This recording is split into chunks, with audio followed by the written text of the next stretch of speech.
Antes que nada, agradecida al canal por este espacio, a la Fundación Piero y sobre todo para hacer algo de docencia en lo que a duelo se respecta.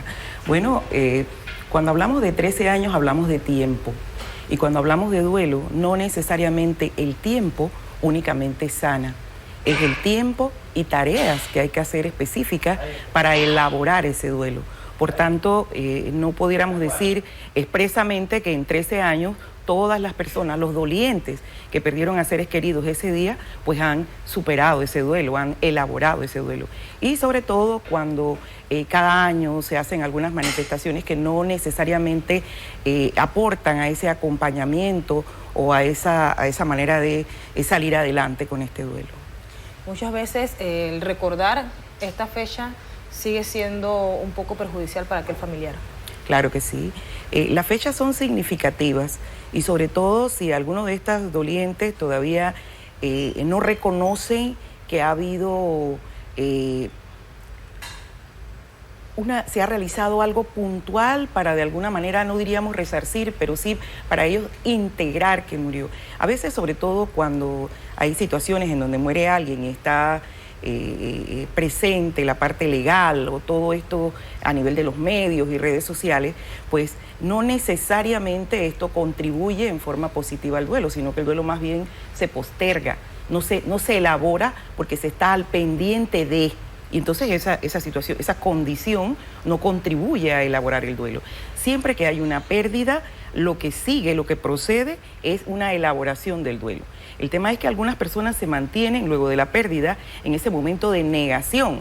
Yo todavía no reconozco que ese ser amado ha muerto. Todos los seres humanos vivimos de expectativas. Yo en la mañana mando a mi hijo a la escuela y espero que vaya a la escuela.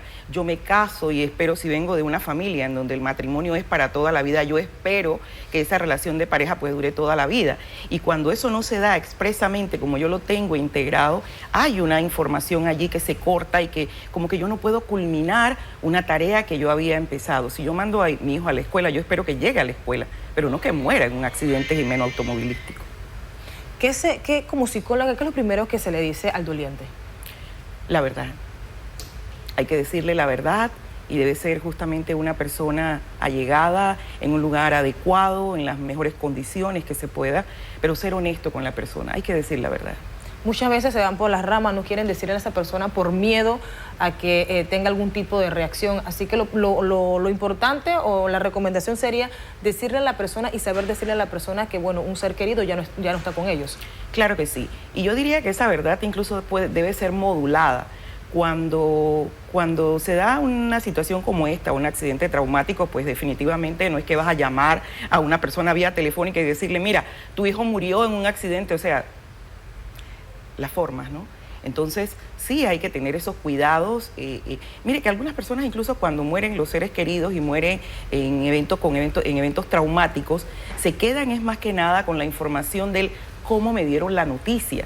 Es que recuerdo que la persona que se acercó ni siquiera era un desconocido, me agarraron en la entrada y me compartieron. Entonces, ese tipo de situaciones, o ya no hay más nada que hacer, ese tipo de información justamente no aporta a elaborar ese duelo en forma adecuada.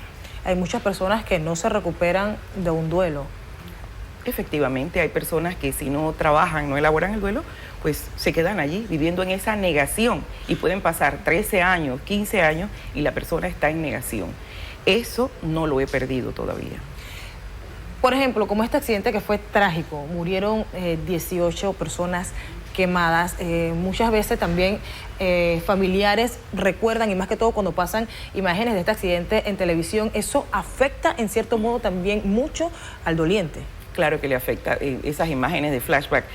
No viviste el accidente, no estabas allí presente, sí en las redes sociales, pero en algunos casos estos dolientes se los imaginan de qué manera estaba la persona agonizando, qué cosas pudo haber pensado, sentido, esta mañana no le dije, o esta mañana no le dije, o no le dije buenos días, o nos peleamos. Es decir, hay muchas situaciones que pueden unirse que justamente no contribuyen a elaborar ese duelo en forma adecuada.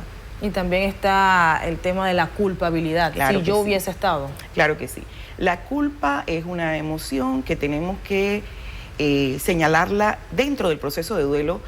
El doliente va a vivir muchas emociones. Nosotros decimos que es como una montaña rusa. La persona a veces puede hacer cosas, no puede hacer cosas, porque literalmente lo que ocurre es que a la persona se le va a afectar el cuerpo, y el cuerpo habla de dolor, la parte cognitiva, se le va a afectar la parte conductual, la parte social y hasta la parte espiritual.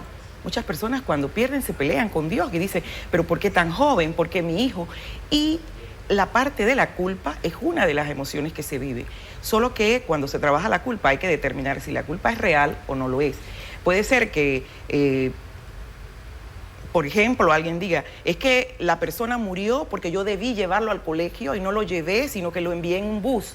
Entonces se acredita una culpa que definitivamente no es real. Entonces hay que trabajar la culpa, y aún en condiciones en que hubiese sido literalmente esa culpa, pues hay que trabajarla igualmente. Es una de las tareas que hay que hacer en el duelo. Es una de las cosas que hacemos justamente en Fundación Piero. Trabajar con esa culpa, con esa rabia, con esa tristeza, que son propias, que son normales luego de una pérdida, pero hay que trabajarlo, hay que elaborar esa culpa. Trabajar más que todo para que aquella persona de algún otro modo acepte ya que ese ser no está con él. Así es. Y la aceptación hay que reconocer también que es al final. Al principio, la persona del shock, la noticia, caramba, no lo puedo creer, esto tiene que ser una pesadilla, mañana me voy a despertar y todavía ese ser amado va a estar allí. Luego viene la negación, es decir, la persona dentro del proceso va a ir pasando por ciertas etapas, que esas etapas no son fijas, sino que de alguna manera son dinámicas, ellas se mueven. Puede ser que yo tenga rabia y pienso que ya después que he pasado la rabia ya no voy a pasar, no, puedo volver a sentir rabia. Hoy, por ejemplo, estos dolientes pueden volver a sentir todo lo que en su momento vivieron hace 13 años. Una pregunta, señora Rita. Han pasado 13 años, sí.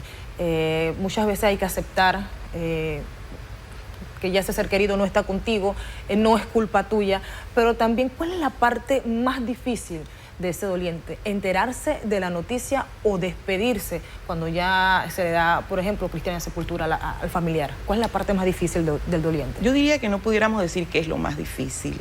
Tal vez al momento de que te dan la información, tú estás en shock y estás como en una anestesia. Todavía no asimilas la información y tal vez en ese momento la persona no lo considere como que esto es una realidad.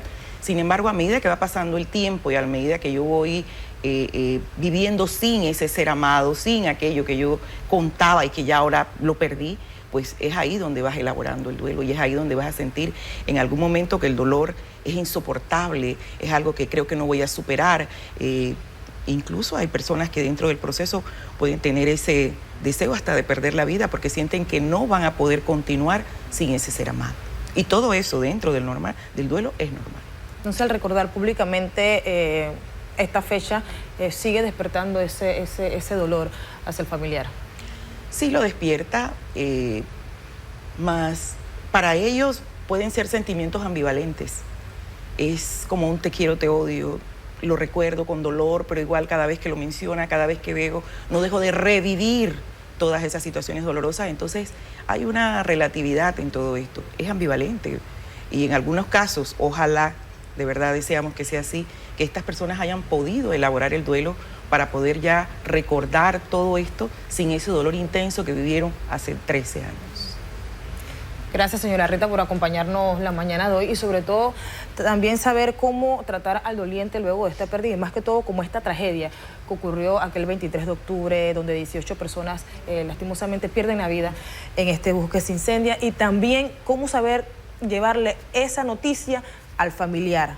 Y sobre todo también estas imágenes reviven más que todo ese momento trágico en nuestro país. Vamos a realizar nuestra siguiente pausa siendo las 7:18.